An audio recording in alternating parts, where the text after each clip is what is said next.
I raised my sister's daughter for 16 years after she died. Now my brother wants to adopt her for her trust fund. I refused and my entire family turned against me. I, 39 female, never thought I'd be in this situation. My life took an unexpected turn 16 years ago when my sister Candace, who would be 41 female now, passed away after a battle with cancer. She left behind her 2-year-old daughter, Mila, now 18 female, and a web of secrets that would change our family forever. Candace and I were always close. We shared everything, from clothes to secrets. When she was diagnosed with cancer, I was devastated. I spent every moment I could with her, helping her through chemo and taking care of Mila. It was during one of these visits that Candace confided in me about something that had been weighing on her for years. With tears in her eyes, Candace told me that Mila wasn't actually my brother Jack's, 43 male, biological daughter. She explained that she had been sexually assaulted at a work event by her boss. She was too scared to report it or tell anyone, including Jack. When she found out she was pregnant, she convinced herself it was Jack's baby. I was shocked and heartbroken for my sister. She made me promise to always look after Mila if anything happened to her. She also told me she had changed her will, leaving everything to Mila and naming me as her guardian. Candace passed away a few weeks later. When Jack found out the truth from Candace's letter, he was devastated. He couldn't bring himself to raise Mila, saying she was a constant reminder of Candace's betrayal. My parents were also furious with Candace and wanted nothing to do with Mila. I couldn't bear the thought of this innocent child being abandoned, so I took her in without hesitation. It hasn't been easy. I had to learn how to be a parent overnight. I gave up my job to focus on raising Mila, using the money Candace left to support us. My family cut ties with me, saying I chose Mila over them. But I knew I was doing the right thing. Over the years, I've done everything I can to give Mila a good life. I've sent her to good schools, taken her on vacations, and tried to fill the void left by her parents. Mila is now a bright, kind young woman who makes me proud every day. Last week, out of the blue, Jack called me. He said he wanted to meet up to discuss something important. I was hopeful that maybe he wanted to reconnect with Mila after all these years. We agreed to meet at a cafe while Mila was at school. When Jack arrived, I barely recognized him. He looked tired and stressed. After some small talk, he dropped a bombshell. He and his new wife were struggling financially and wanted to adopt Mila so they could access the trust fund Candace had left for her. I was speechless. After 16 years of no contact, this was his reason for reaching out. I told him absolutely not. Mila was almost 18 and the money was rightfully hers. Jack got angry, saying as Mila's father, he had a right to it. I reminded him that he gave up that right when he abandoned her as a baby. Jack stormed out, but the drama wasn't over. My parents started calling, saying I was being selfish and should help Jack out. They said I owed it to the family. I stood my ground, telling them that my only obligation was to Mila. Now my whole family is against me, calling me names and saying I'm tearing the family apart. But I refuse to let them take advantage of Mila or disrespect Candace's wishes. Ida for protecting my daughter? Update 1. It's been a week since my last post, and things have escalated beyond what I could have imagined. I want to thank everyone for their supportive comments and messages. Your words have given me strength during this difficult time. After my meeting with Jack, I decided it was time to have an honest conversation with Mila. She's always been mature for her age, and I felt she deserved to know the truth about what was happening. I sat her down after dinner and explained everything, from the circumstances of her birth to Jack's recent attempt to adopt her for financial gain. Mila was understandably shocked and hurt. She had always held on to hope that her father would want to be part of her life someday, but learning that his only interest was in her trust fund devastated her. She cried for hours, and all I could do was hold her and assure her that she was loved. The next day, Mila asked if she could meet Jack. I was hesitant, but I understood her need for closure. We arranged a meeting at a neutral location, a park near our home. Jack agreed, probably thinking he could convince Mila to go along with his plan. The meeting was tense from the start. Jack barely looked at Mila, focusing instead on me and the potential financial gain.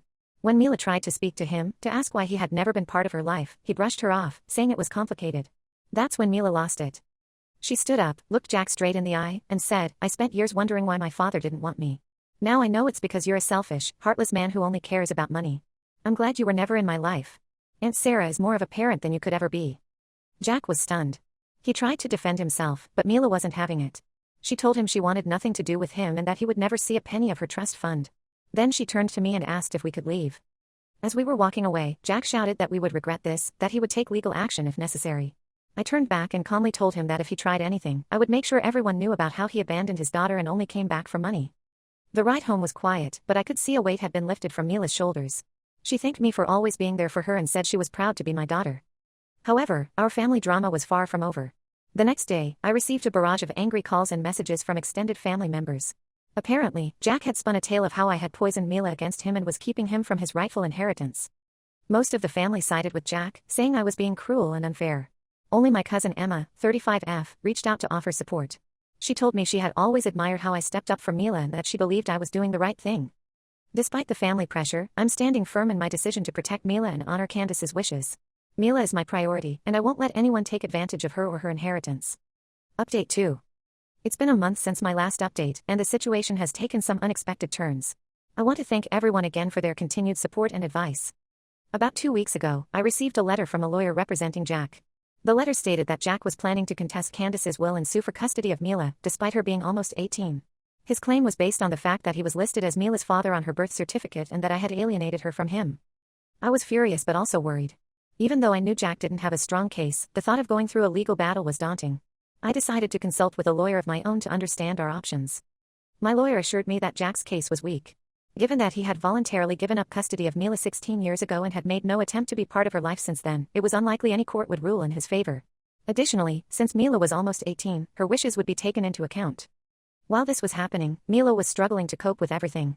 She was angry at Jack and the rest of the family, but also sad about the loss of the relationship she had always hoped for. I suggested she might want to talk to a counselor, but she insisted she was fine.